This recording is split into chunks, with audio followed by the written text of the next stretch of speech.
Assalamualaikum warahmatullahi wabarakatuh. Assalamualaikum.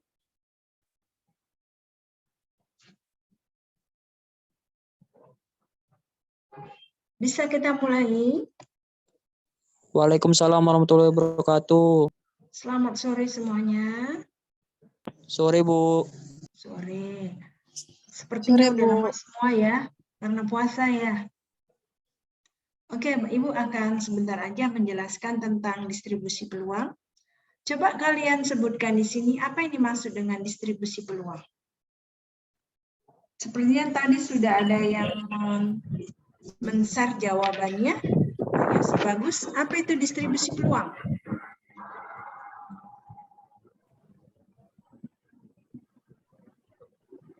Ya, silakan dibacakan. Distribusi peluang itu apa?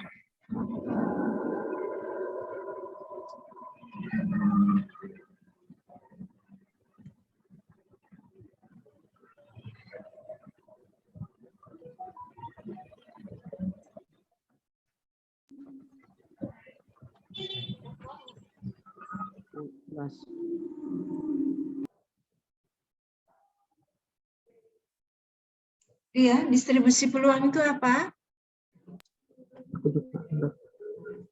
Distribusi peluang adalah sebuah daftar yang berisi seluruh hasil yang mungkin ada dari suatu percobaan dan peluang yang berkaitan dengan setiap hasil tersebut.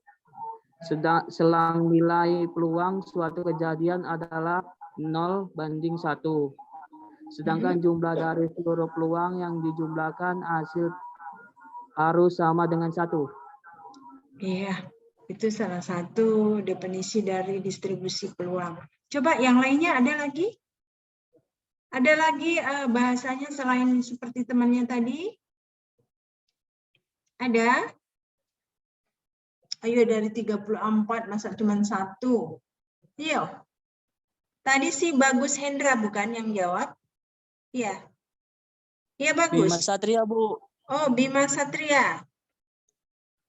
Oke, Bima Satria Sun. Soen. Sun atau Soen? Sun, Bu. Oh, Sun. Sun itu sepertinya biasanya, oh Sun dulu gitu ya kan. Oke, siapa lagi mau jawab? Ada lagi? Jadi seperti apa yang dibilang oleh temannya tadi, si Bima Satriasun, itulah salah satu dari definisi distribusi peluang. Suatu daftar, ya daftar peluang-peluang yang ada, yang mana nilainya itu kalau dijumlahkan harus sama dengan 1. Karena peluang suatu kejadian itu nilainya 1.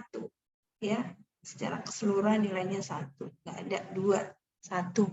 Jadi kalau kita melakukan sesuatunya, ya kalau misalnya hanya setengah aja berarti 0,5, separuh dari peluang yang ada. Jadi Ibu di sini akan sedikit menjelaskan tentang distribusi peluang itu ya. Sebentar. Oke, mana tadi materinya ya?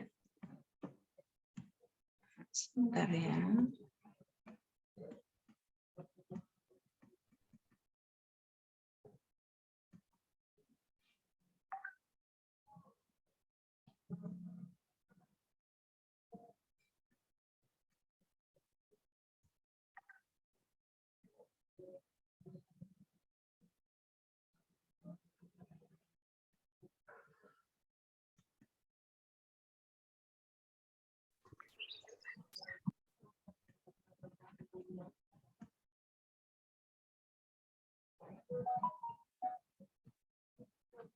Oke. Distribusi peluang secara teoritis ya, seperti yang Ibu share juga di dalam learning ya. Jadi untuk menyusun distribusi peluang tersebut ada yang dinamakan dengan sebuah peubah ya, sebuah peubah acak.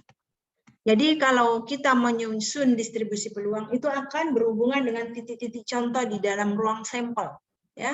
Dapat disajikan dalam bentuk numerik atau bilangan. Jadi Distribusinya itu bisa disusun berdasarkan bilangan ataupun numerik, yang mana peluang-peluangnya itu apabila dijumlahkan nilainya 1, seperti yang dijabarkan oleh temannya tadi ya.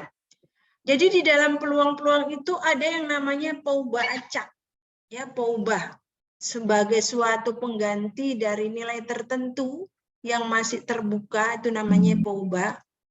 Ya, fungsi yang mendefinisikan titik-titik contoh. Jadi ada titik tertentu yang merupakan suatu peluang dalam ruang contoh, sehingga memiliki nilai berupa bilangan nyata yang disebut dengan paubah acak atau variabel acak atau random variabel. Apa hubungannya dengan distribusi peluang?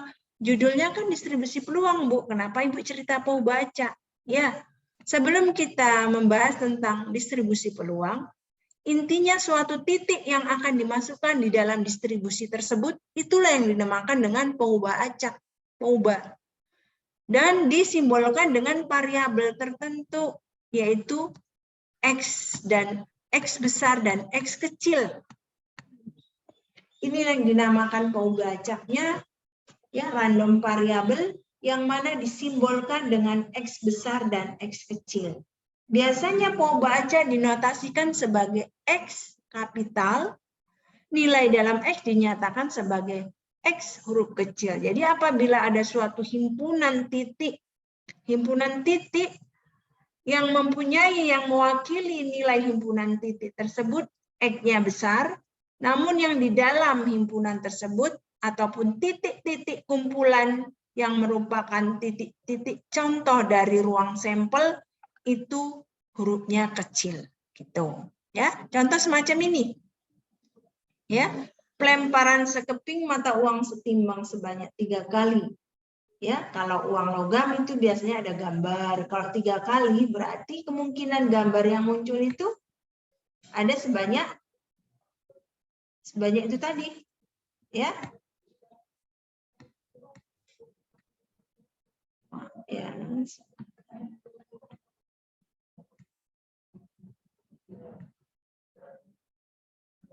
Sebanyak ini ya. Dan apa? Ada gambar dan gitu ada angka. Dan seperti ini ya, 3 gambar muncul, gambar 2, gambar 2, dan ini merupakan bilangan numerik ya yang bernilai 0, 1, 2, dan 3. Artinya apa? Kalau dia tidak muncul nilainya 0, tidak mempunyai angka. Ya. Begitu. Itulah bilangan numerik yang merupakan paubah acak, yang mana suatu titik-titik yang ada di dalam distribusi peluang. Jadi itu hubungannya. Lantas, paubah acak itu ada namanya paubah acak diskrit, yang mana berupa bilangan caca dan bisa terhingga atau tak hingga. Ya, bilangan caca, kenapa dia ada bilangan nolnya? Selanjutnya ada namanya paubah acak kontinu, yang mana nilainya berupa selang bilangan, tidak dapat dihitung, yang mewakili misalnya jarak, waktu, berat. Nah, jadi variabel-variabel tersebut menyatakan waktu, menyatakan berat, menyatakan jarak. Jadi kumpulan titik-titik ini, kalau dia tersusun dalam suatu konteks peluang, dinamakan distribusi peluang. Ya. Selanjutnya ada yang dinamakan, ya tadi kan sudah dibilang ya, kalau di dalam distribusi tersebut ada namanya paubah acak kontinu dan paubah acak diskrit. Selanjutnya distribusi itu secara teoritis, ya secara teoritis adalah tabel atau rumus yang mencantumkan semua kemungkinan nilai paubah acak berikut peluangnya. Itulah distribusi peluang, ya. Tabel atau rumus yang mencantumkan semua kemungkinan nilai paubah acak berikut peluangnya. Jadi distribusi peluang itu berdasarkan kategori paubah acak ada beberapa distribusi yang dinamakan, yang pertama distribusi peluang diskrit, yang mana masuk dalam distribusi peluang diskrit itu adalah contohnya binomial, hipergeometrik, dan Poisson. Selanjutnya untuk distribusi peluang kontinu, salah satunya adalah distribusi normal, distribusi T, F, Q kuadrat, dan lain sebagainya. Ya, yang mungkin nanti akan muncul lagi distribusi lain apabila ada penemuan-penemuan terbaru. Ya. Jadi apa yang dimaksud dengan distribusi peluang diskrit? Jadi yang dimaksud dengan distribusi peluang diskrit itu adalah, kita lihat di sini. Ya, jadi distribusi peluang diskrit itu adalah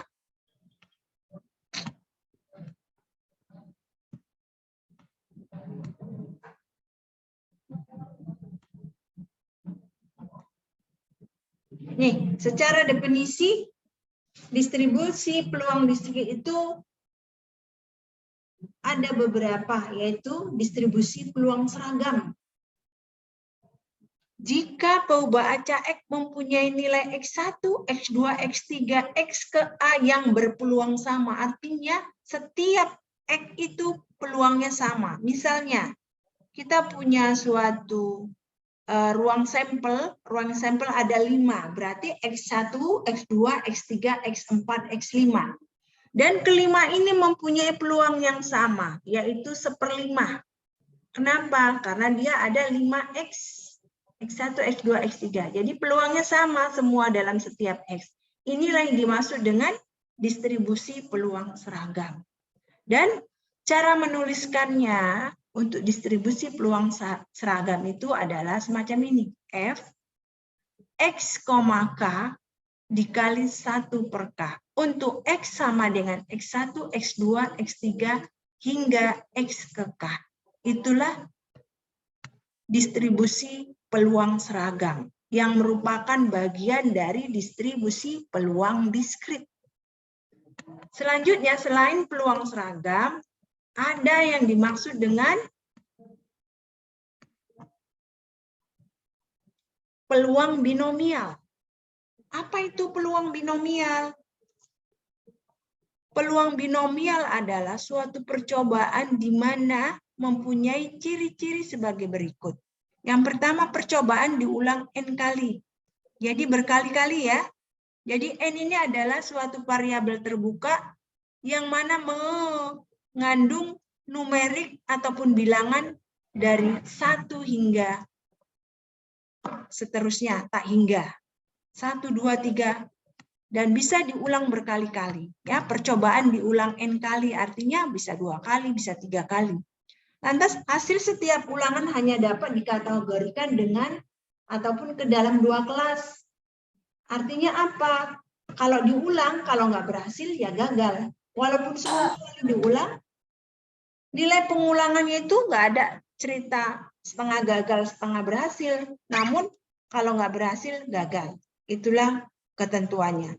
Selanjutnya, peluang keberhasilan itu disimbolkan dengan P. Dan dalam setiap ulangan nilai P tidak berubah. Serta peluang gagal itu sama dengan Q.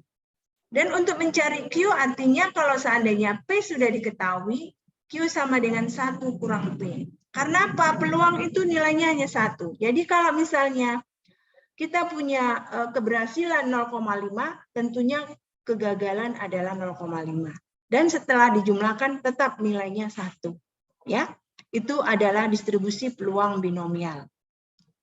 Setiap ulangan bersifat bebas satu dengan yang lain, jadi tidak ada keterikatan di sini ya. Oke, selanjutnya bagaimana rumusnya? Ya, rumusnya gimana? Kita lihat nih, B ataupun X, N, V sama dengan. Jadi untuk mencari peluang binomial ini, kombinasi X, N dikali P pangkat X dikali Q pangkat N kurang X, di mana X sama dengan 0, 1, 2, 3, hingga ke N. Artinya, N itu adalah banyaknya ulangan. Jadi kalau misalnya dia 4 kali, tentunya di sini C4X P pangkat X banyaknya keberhasilan dalam pembaca X. Misalnya keberhasilannya itu 0,5, tentunya di sini C 0,5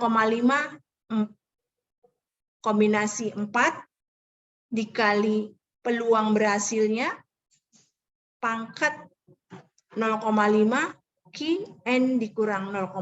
Seperti itu ya. Kita lihat di sini contohnya. Nah, untuk memudahkan membedakan P dengan Q, Anda terlebih dahulu harus dapat menetapkan mana kejadian sukses dan mana yang gagal. Anda dapat menetapkan bahwa kejadian yang ditanyakan adalah kejadian sukses. Ya, bisa aja kita sajikan dulu kejadian gagal dan juga bisa disajikan kejadian sukses. Jadi harus salah satunya. Ya. Contoh, tentukan peluang mendapatkan mata 1 muncul 3 kali pada pelemparan 5 kali sebuah dadu seimbang. Kejadian sukses berhasil sama dengan mendapat mata 1. Jadi kalau sukses atau berhasil, dia harus dapat mata 1. Intinya apa? 3 kali, berarti X-nya 3. Artinya keberhasilan ataupun sesuatu yang dilakukan sebanyak 3 kali. N sama dengan 5, artinya apa? Pelemparannya itu sebanyak 5 kali. Dan keberhasilan dalam satu pelemparan itu, kalau setiap pelemparan, dia nilainya 1/6. Kenapa 1/6? Mata dadu itu ada 6. Jadi, kemungkinan berhasil dalam setiap pelemparan itu adalah peluangnya 1/6. Sehingga P sama dengan 1/6. Ya. Jadi, kita bisa masukkan nilai-nilai tersebut dengan menuliskan rumus dari binomialnya semacam ini. B, X ya, X, N, 1/6. Maka 3,5, 1/6 sama dengan kombinasi 5, 3. Lihat ya, kalau yang N-nya di atas, X-nya di bawah, baru dikali peluang keberhasilan P. 1/6 pangkat 3. Kenapa pangkat 3? Karena X-nya 3. Dikali X 5/6 pangkat 2. Kenapa pangkat 2? N dikurang X. 5 dikurang X sama dengan berapa? Sama dengan 2. Sehingga kita dapatkan di sini, karena dia dalam bentuk kombinasi, ya 5 faktorial per 3 faktorial dikali 2 faktorial dikali 5 pangkat 2 per 6 pangkat 5 sama dengan 10 kali 0,000321,5 sama dengan 0,03215. Baik, sampai di sini ada yang kurang mengerti? Ada yang mau ditanya? Apakah sudah mengerti semuanya? Bu, mau bertanya.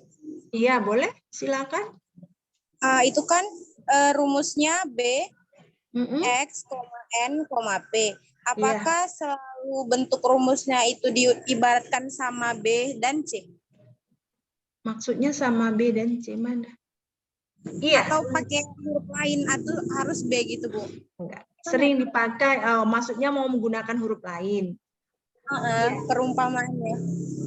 Perumpamaannya ini bisa aja huruf lain. Cuman ini disepakatkan ini selalu kalau untuk binomial disimbolkan dengan B.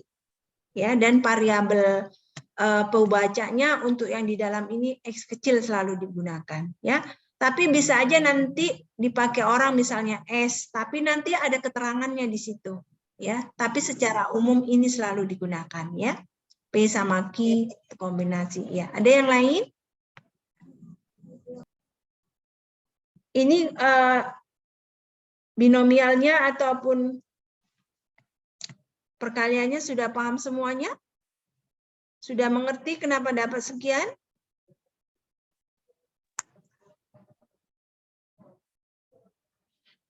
Bisa, udah ngerti? Udah dicoba?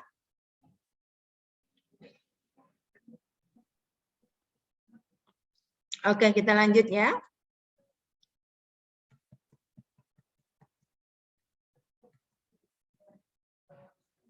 Ini untuk contoh yang keempat B itu sama ya. Tinggal lagi kejadiannya itu sukses sama dengan tidak membolos. Nah, ini kan di sini selalu ada keterangannya. keterangan yang mana. Jadi dia pasti, kalaupun dia ganti suksesnya itu apa, artiannya sama dengan apa, gitu ya. Jadi di sini yang diketahui yang membolos adalah 6/10.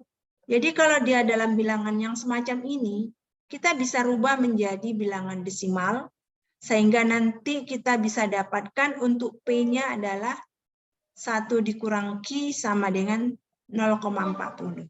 Ya. Sebentar ya.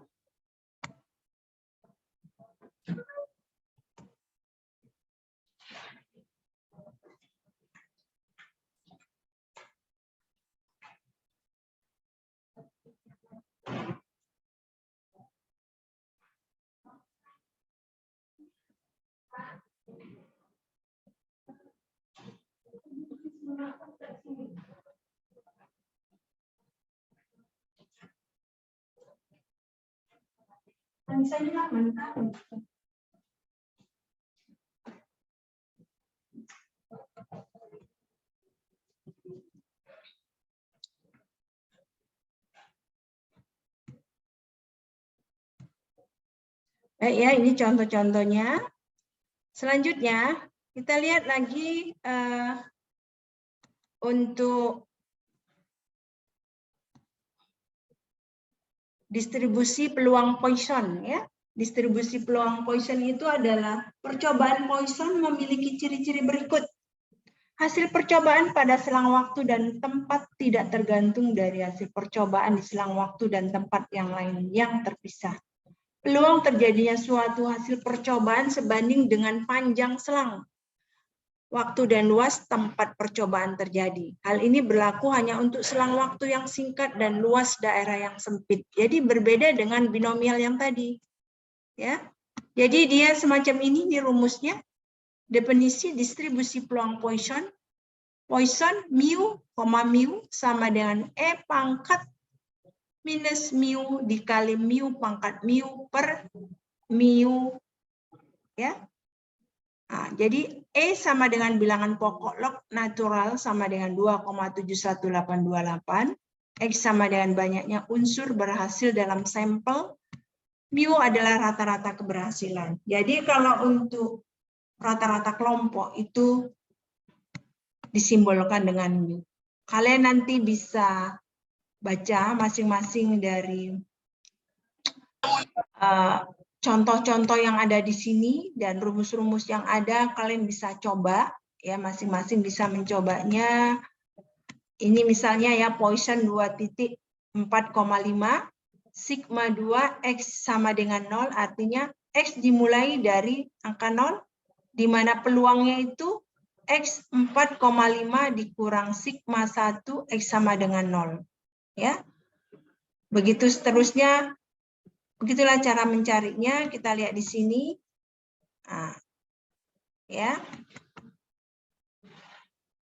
Sehingga kita dapatkan 1 dikurang 0,1736 sama dengan 0,8264. Kalian bisa mencoba mencarinya satu persatu dengan contoh-contoh yang ada di sini nih. Contohnya, kalau misalnya kita dapat mu sama dengan 5. Peluang X sama dengan 0, artinya apa? Peluang di mana X-nya itu sama dengan 0 kita dapatkan, maka kombinasinya di sini E pangkat ya, pangkat min 5 dikali 5 pangkat 0 per 0 ya, sama dengan 0,0067. Ini bisa dilihat di tabel berapa nilainya.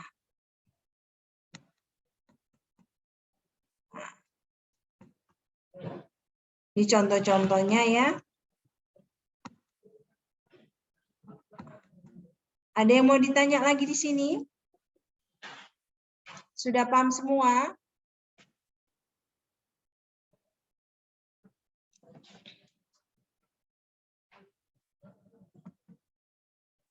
Dan ini adalah distribusi peluang hipergeometrik.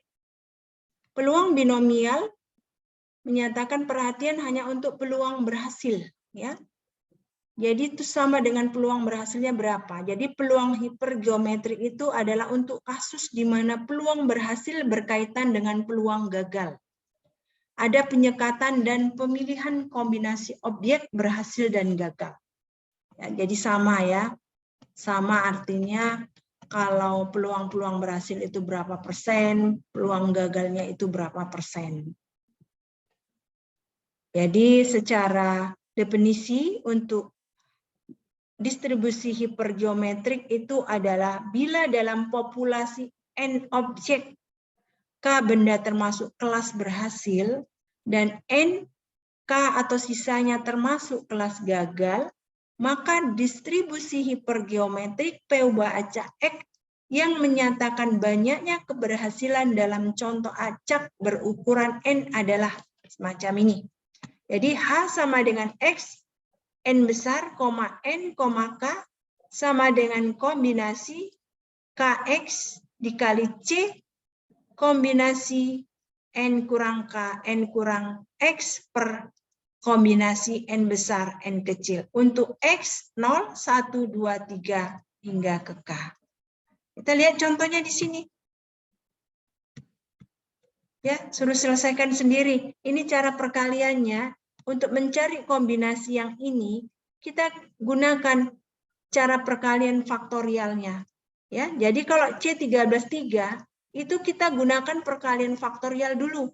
Baru ini kita gunakan perkalian faktorial dulu, ini juga faktorial, baru nanti dikalikan, setelah itu baru dibagikan di bawah. Ada yang tidak paham mengenai perkalian faktorial? Yogira, paham? Paham, Bu. Perkalian faktorial untuk kombinasi yang semacam di atas ini. Coba Ibu mau tanya yang ini. Kalau yang ini aja kalian tidak paham, nanti untuk kedepannya kalian juga tidak paham. Ya, yang ini misalnya. Ini siapa yang bisa menjelaskan? 5 faktorial atau yang sederhana aja dulu. Kalau ini nanti bingung ya, yang sederhana aja dulu kita contohkan yang ini. Nah, yang ini. 12 faktorial per 4 faktorial 8 faktorial. Ini dari mana dapatnya? Cocok dia 495? Bisa ini mengerti? Ini masih ada yang ingat perkalian faktorial ini? Halo? Kalau dia berarti paham ya. Kalau 12 faktorial itu berarti berapa? 4/3 bukan, Bu? Ah? Kalau 12 faktorial itu berarti perkaliannya, berarti kalian belum mengerti ya, Mas, lupa mungkin ya. 12 dikali 11, dikali 10, dikali 9, dikali 8, dikali 7, dikali 6, dikali 5, dikali 4, dikali 3, dikali 2, dikali 1. Itulah 12 faktorial. Lantas, ini kalau kombinasi C 12, 4, ini di sini berarti N 12 faktorial. Di sini 12 dikurang 4, makanya dapat 8. Itu rumusnya ya, 12 faktorial per 4 faktorial, buka kurung 12 dikurang 4, sehingga dapat di sini 12 faktorial per 4 faktorial dikali 8 faktorial. Selanjutnya yang 12 faktorial ini, kan ada dia 12, 11, 10, ya 9. Jadi yang dari 8 ke bawah karena dia ada pembagian 8 faktorial habis. Sehingga di sini hanya ada 12 dikali 11 dikali 10 dikali 9. Berapa ayo coba kalikan. Coba ayo masing-masing kalikan.